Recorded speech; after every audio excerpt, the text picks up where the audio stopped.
Une blockchain pour MakerDAO? Le cofondateur du protocole veut forker Solana.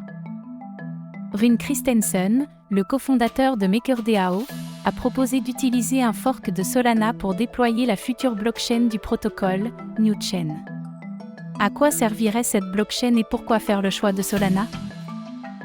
Cette fin de semaine, Rune Christensen, le cofondateur du protocole MakerDAO, qui émet le stablecoin DAI, a fait une proposition en vue de créer une blockchain à part pour héberger, entre autres, la sécurité de la gouvernance du protocole.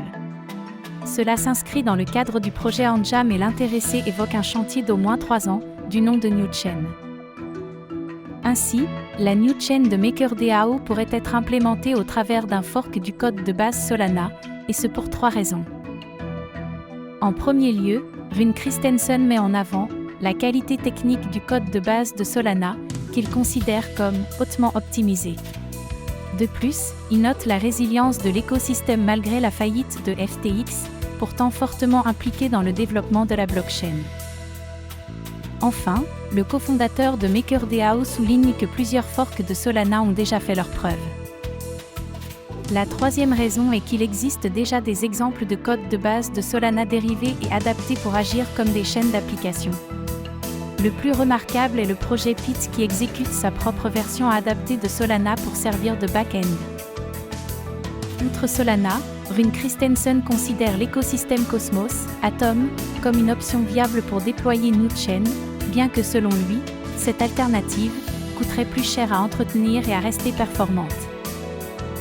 Pour les habitués de MakerDAO, l'arrivée de NewChain, quel que soit l'écosystème retenu, n'est pas censé impacter réellement leur expérience utilisateur.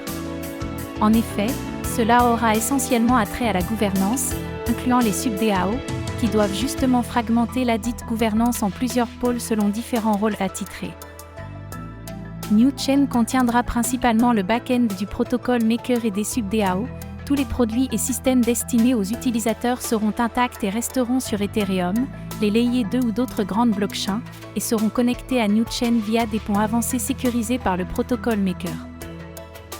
Concernant les ponts entre les différents réseaux existants, cela pourrait d'ailleurs permettre à NewChain de se déployer sur Solana. Bien entendu, rien n'est encore fait et cette proposition doit encore être soumise aux commentaires de la gouvernance. Pour le moment, les avis sont mitigés, et si plusieurs commentaires s'alignent avec la vision de Rune Christensen, d'autres remettent en cause le choix de Solana, notamment pour les pannes régulières de la blockchain.